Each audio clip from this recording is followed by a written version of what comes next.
खबर मिलती है सुरक्षा बलों को कि आतंकवादी इस जंगल के इलाके में छुपे हुए हैं। जैसे ही उन्हें खबर मिलती है वो यहाँ पे कॉर्डन और सर्च ऑपरेशन करना शुरू कर देते हैं। जैसे ही कॉर्डन ले कर रहे होते हैं उस समय आतंकवादी जो कि जंगल में छुपे होते हैं वो फायरिंग करते हैं, जिसमें हमारे 4 लोग शहीद हो जाते हैं और 3 जख्मी होते हैं। मैसिव कॉर्डन और सर्च ऑपरेशन यहाँ पे किया जा रहा है।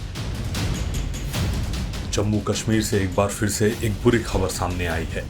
डोडा में आतंकियों ने एक बार फिर से सेना के जवानों को निशाना बनाया है। यहाँ डोडा के एक जंगली इलाके में सोमवार देर रात आतंकवादियों के साथ मुठभेड़ में सेना के 4 जवान शहीद हो गए हैं। शहीद होने वाले जवानों में सेना के एक अधिकारी भी शामिल हैं, जबकि इस हमले में अन्य की हालत गंभीर है। राष्ट्रीय राइफल्स और जम्मू कश्मीर पुलिस के विशेष अभियान समूह के जवानों ने बीती रात डोडा में देसा वन क्षेत्र में संयुक्त घेराबंदी और तलाशी अभियान शुरू किया। तलाशी अभियान के दौरान आतंकियों ने फायरिंग की और सेना के जवानों ने भी आतंकियों पर जवाबी फायरिंग की। लगातार 20 मिनट से अधिक समय तक गोलीबारी होती रही। इसी दौरान सेना के 5 जवानों को गोली लगी, जिसके बाद उन्हें अस्पताल लाया गया, जहां 4 जवान शहीद हो गए। फिलहाल डोडा में आतंकियों के साथ ये एनकाउंटर अभी भी जारी है। आतंकवादी घने जंगलों में छिपे बैठे हैं, जिन्हें खोजने के लिए सेना का लगातार ऑपरेशन जारी है। सेना ने कहा कि अतिरिक्त सैनिकों को क्षेत्र में भेजा गया है और अभी भी एनकाउंटर ऑपरेशन को चलाया जा रहा है। अधिकारियों के अनुसार इलाके में आतंकवादियों की मौजूदगी की सूचना के बाद इस इलाके में अभियान शुरू किया गया था। फिलहाल सेना इस हमले में आतंकवादियों को खोजकर शहीदों की मौत का बदला लेने की तैयारी कर रही है।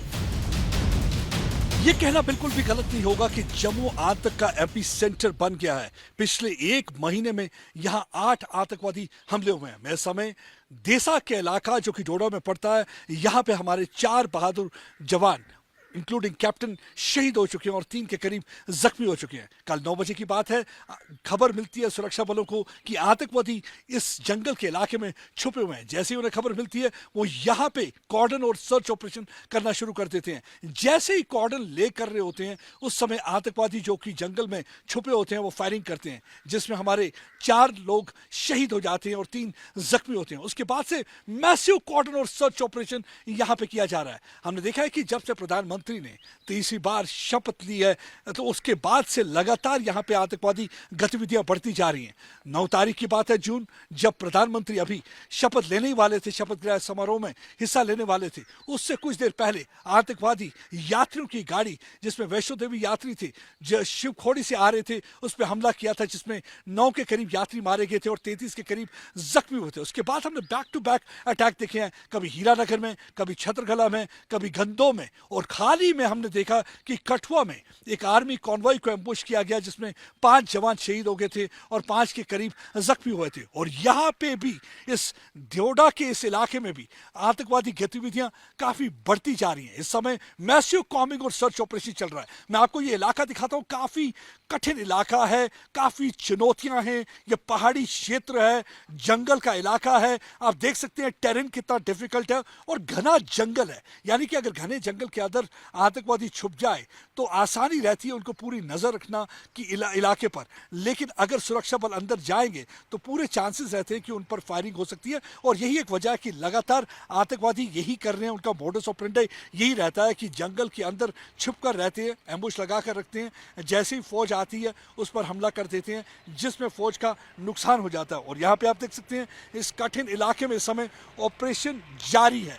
बहुत ही डिफिकल्ट ऑपरेशन यहाँ पे चल रहा है और इस समय एडिशनल रीइंफोर्समेंट यहाँ पे बुला दी गई है। और यहाँ पे आप देख सकते हैं फौज की गाड़ियाँ भी खड़ी हैं और पूरी तरह से ऑपरेशन की पूरी तैयारी कर दी गई है, ताकि जल्दी से जल्दी इन आतंकवादी जो चूहों की तरह इन जंगलों में छुपे हुए हैं उनको वहाँ से खदेड़ कर मार दिया जाए। क्योंकि बताया जाता है कि इस वक्त 110 के करीब जो है पाकिस्तानी आतंकवादी जो हैं जम्मू कश्मीर में ऑपरेट कर रहे हैं, जिसमें 60 के करीब जो हैं वो कश्मीर के इलाके में और 50 के करीब जो है पाकिस्तानी आतंकवादी जम्मू के इलाके में। और बताया जाता है कि ये लाइन ऑफ कंट्रोल या इंटरनेशनल बॉर्डर से इन्फिल्ट्रेट कर आए हैं। इनके पास भारी मात्रा में हथियार है। कल भी जब देखा गया तो उनके पास भी जो थी M4 कार्बाइन थी।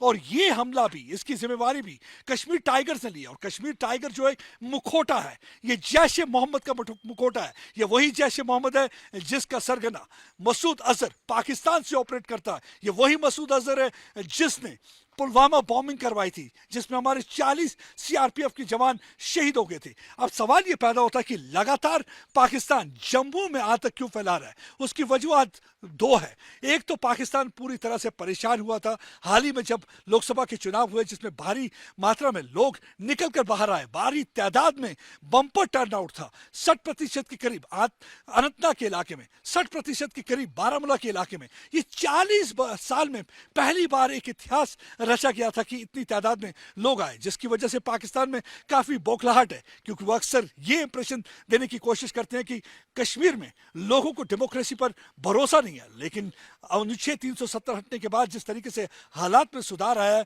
तो उसके बाद लोगों में भी एक विश्वास जगा, भारी तादाद में लोग आए और उन्हें वोट डाला। और उसके बाद से लगातार देखा जाए पाकिस्तान यहाँ पे गतिविधियां कर रहा है। उनको लगता है कि जम्मू का इलाका, जो कि बीजेपी का गढ़ भी माना जाता है, यहाँ पे अगर गतिविधियां तेज करेंगे तो एक सवालिया निशान लग जाएगा। लोग कहेंगे कश्मीर की बात छोड़िए, जम्मू भी अब सेफ नहीं है। तो यही एक वजह है कि यहाँ पे हालात खराब करने की कोशिश कर रहे हैं। और दूसरी बात यह है कि उन्हें मालूम है कि आने वाले दिनों में असेंबली चुनाव होने जा रहा है और एक दहशत का माहौल बनाना चाहते हैं। और तीसरे ये कि आने वाले दिनों में 5वीं एनिवर्सरी अनुच्छेद 370 हटने की 5 अगस्त को, तो उससे पहले भी अपनी एक प्रेजेंस दिखाने की कोशिश कर रहे हैं। लेकिन हमारे जो सुरक्षा कर्मी हैं पूरी तरह से तैनात हैं, सीना चौड़ा करके, और इनको चूहों की तरह बिल से निकाल के मारा जाएगा, पूरी तैयारी कर दी गई है। और हालांकि इसके लिए उन्होंने एक रणनीति भी बना ली है कि किस तरीके से आतंकवादियों को झेलना होगा। क्योंकि देखिए इन इलाकों में अभी फौज की प्रेजेंस बड़ी कम रही है, लेकिन आहिस्ता आहिस्ता यहाँ पे जो ये, अगर आप ये चोटियां देखेंगे, मैं आपको ये दिखाता हूँ, ये जो चोटियां देखेंगे पहाड़ की, इन पे अब यहाँ पे तैनात की जाएगी सुरक्षा कर्मी। अभी देखिए कुछ यहाँ पे सुरक्षा कर्मी यहाँ पे बिल्डिंग्स में तैनात कर दिए गए हैं। इनको सुरक्षा कर्मियों को तैनात किया जाएगा। उसके बाद यहाँ पे कैंप सेटल किए जाएंगे। उसके बाद यहाँ पे एक ऑपरेशन किया जाएगा। इसमें थोड़ा टाइम जरूर लगेगा, लेकिन सुरक्षा कर्मी पूरी तरह से तैयार। सरकार बैकफुट पर बिल्कुल नहीं है। अगर कोई सोच रहा है कि सरकार बैकफुट पर है, ऐसा बिल्कुल नहीं। हालांकि पूरी कोशिश है उनकी कि प्राइम मिनिस्टर नरेंद्र मोदी 3.0 को अनसेटल करने की कोशिश है, लेकिन वो उसमें पूरी तरह कामयाब नहीं हो पाएंगे, क्योंकि इस रणनीति तैयार हो चुकी है। होम मिनिस्टर ने रणनीति तैयार की है और वो पूरी रणनीति का उपयोग किया जाएगा आने वाले दिनों में, ताकि आतंकवादियों को चुन चुन के मारा जाए और उन्हें कब्रिस्तान पहुंचा दिया जाए। पिछले कुछ हफ्तों से जम्मू क्षेत्र में कई जगहों पर हुए आतंकी हमले के बाद से ही सेना हाई अलर्ट पर है। सेना ने कुपवाड़ा जिले में एलओसी पर घुसपैठ की कोशिश को नाकाम करते हुए 3 आतंकवादियों को मार गिराया है। सेना लगातार आतंकियों के खिलाफ ऑपरेशन चलाकर आतंकी साजिश को नाकाम करने की कोशिशों में जुटी हुई है। टाइम्स नाउ नव भारत डिजिटल की रिपोर्ट।